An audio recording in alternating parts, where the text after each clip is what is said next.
Bienvenue, messieurs et dames. Soyez les bienvenus dans ce nouveau programme de tutoriel qui est lié à l'apprentissage de l'utilisation des outils de modélisation de Marise.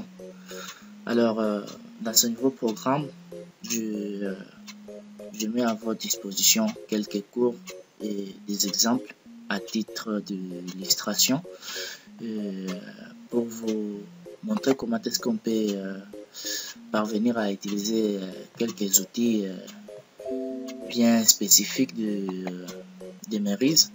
Devant moi, j'ai le JFlux qui pourra nous aider à concevoir le modèle conceptuel de communication, bien entendu. Et à part le JFlux, je suis en train de dire après cette vidéo, je mettrai encore à votre disposition une suite de tutoriels dans laquelle je serai en train de vous expliquer comment est-ce qu'on peut utiliser le JMarise et tant d'autres pour concevoir des modèles conceptuels des données, le modèle conceptuel de traitement, bien entendu, je viens de le citer d'ailleurs, comment est-ce qu'on peut générer les modèles conceptuels physiques automatiquement. Je suis en train de parler des MPD. Alors, devant vous, vous avez le JFlux. Quelle est l'importance de ces outils? Vous êtes en train de voir là que c'est trop simple et basique à utiliser, il n'est pas difficile. C'est pour que vous êtes en train de travailler sur un projet de conception, soit vous êtes en train de modéliser un système d'information.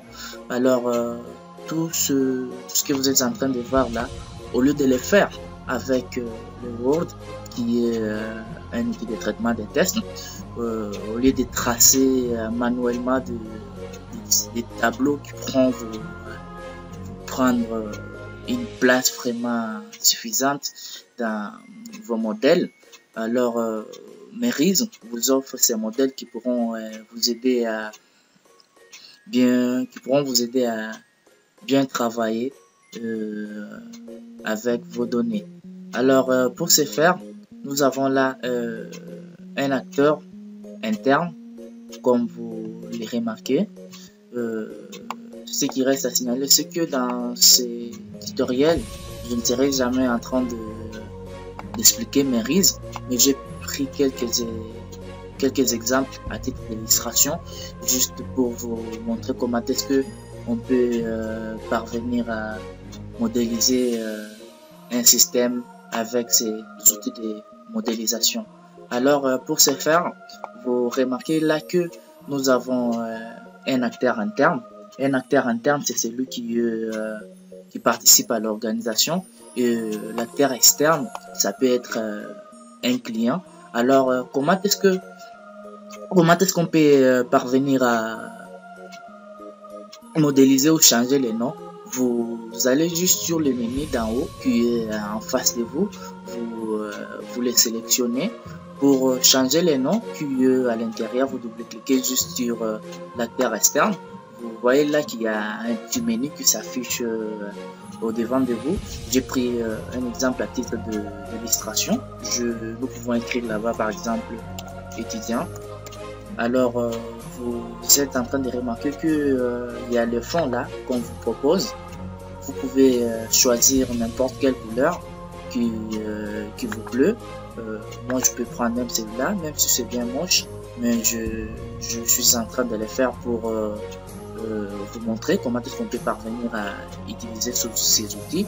La couleur du test, vous pouvez aussi sélectionner, bien entendu, il n'y a pas de problème. Vous pouvez prendre la couleur en blanc et dès que vous terminez, vous pouvez valider. Mais là, ça ne se fait pas bien voir. Je préfère prendre la couleur du test même bleu, de façon que ce que nous sommes en train d'écrire, que cela puisse bien se voir. Voilà, ça c'est un acteur externe. Le grand carré que vous êtes en train d'apercevoir là, comme le nom l'indique d'ailleurs, c'est l'organisme.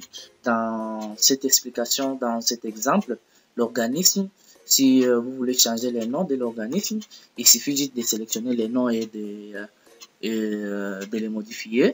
Dans le cadre de notre exemple, nous pouvons écrire par exemple campus numérique. Je vous montrerai à quoi ça ressemble un peu après. Si vous voulez aussi changer de couleur, il suffit juste de faire des mêmes techniques que nous avons eu à faire précédemment. Et là, vous pouvez sélectionner par exemple la couleur bleue pour le fond. La couleur du test, vous pouvez prendre la couleur blanche afin que cela soit bien visible. Et il y a plein de trucs que vous pourrez modifier, vous pouvez le faire à votre soif, mais je ne suis pas en train de vous montrer comment est-ce que vous pouvez designer, bien que on a le temps bien précis. Je vois que cette vidéo puisse traîner au moins environ 7 minutes. L'acteur interne, c'est celui qui participe à l'organisation. Alors, dans les modèles conceptuels de communication, nous avons vraiment un acteur qui est externe. Nous avons un acteur qui est interne, nous avons l'acteur, nous avons aussi l'organisation. À part l'organisation, nous avons là le flux et le flux. Voilà. Là, l'acteur interne, comme nous avons dit à le faire aussi précédemment, nous pouvons écrire là-bas récepteur. À part récepteur, on valide. Vous voyez vous-même que c'est là change de l'autre côté. Le deuxième acteur interne, nous pouvons par exemple écrire le chargeur des abonnés, le chargeur d'abonnement.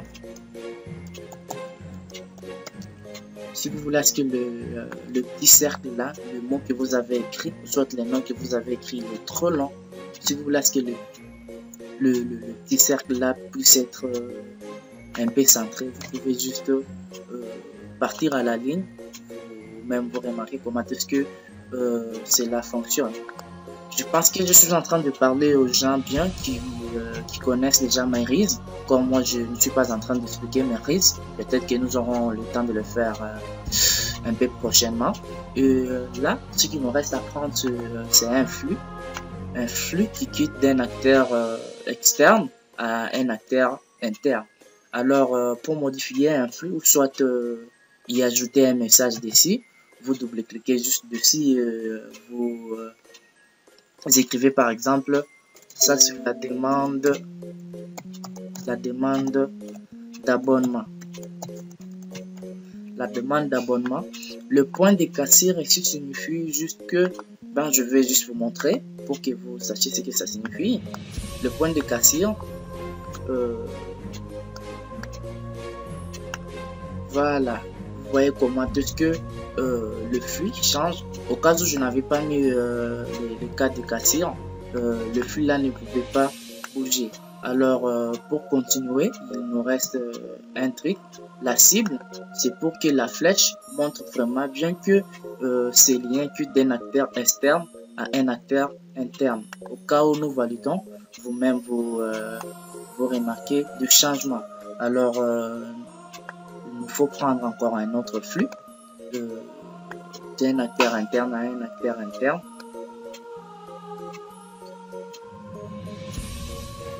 D'un acteur interne à un acteur interne. Nous double-cliquons dessus. La cible. Là, il n'y a pas tellement d'importance qu'on puisse mettre le point de cassure. Le message que nous pouvons mettre là-bas, c'est la transmission. La transmission de la demande, la transmission demande abonné.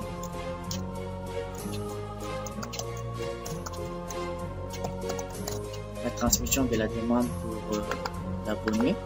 Il nous reste un peu d'autres flux. Du récepteur à l'étudiant, c'est lui qui veut s'abonner au campus numérique. Ça c'est la demande du dossier, de l'abonné, demande du dossier de l'abonné. la demande du dossier de l'abonné. Le dernier flux, c'est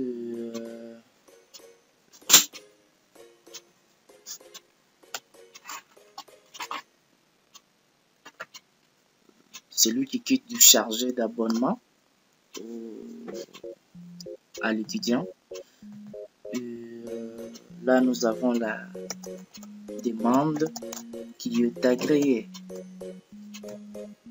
La demande agréée. Voilà. Nous pensons que nous sommes vraiment à la fin pour ce petit exemple. Le modèle conceptuel de communication que nous venons de concevoir signifie quoi? Il y a là un étudiant qui est un acteur externe à l'organisation qui vient solliciter l'abonnement au sein du campus numérique. Après avoir sollicité l'abonnement au sein du campus numérique, il s'adresse au récepteur. En s'adressant au récepteur, le récepteur transmet la demande sur le chargé d'abonnement. Après avoir transmis la demande sur le chargé d'abonnement, le récepteur demande les dossiers chez l'étudiant. Après la rémission du dossier de l'étudiant et ce dernier, le chargé d'abonnement, agrée la demande qui a été demandée par l'étudiant. Alors, si vous voulez organiser les projets qui est enregistré, vous leur dire, enregistrer les projets que vous venez de faire, vous allez là sur fichier, vous exportez le fichier que vous venez de travailler sous forme image. Vous les nommez par exemple EC1. Vous les donnez la place, ou soit l'emplacement, l'endroit où il sera sauvegardé. Ils vont prendre même le bureau et puis nous enregistrons. Après l'avoir enregistré, vous voyez qu'il est là sur les bureaux. Vous pouvez l'ouvrir avec la visionneuse. Vous pouvez l'ouvrir avec la visionneuse pour bien voir comment tout ce qui est, à quoi ça ressemble. Voilà. Le projet que nous venons de concevoir, il est là. Là, vous pouvez l'importer pour le mettre dans vos modèles et autres. Messieurs et dames, nous pensons que ceci aurait comblé un vide et que cette vidéo vous aurait été utile. Surtout, n'hésitez pas de vous abonner sur ma chaîne YouTube.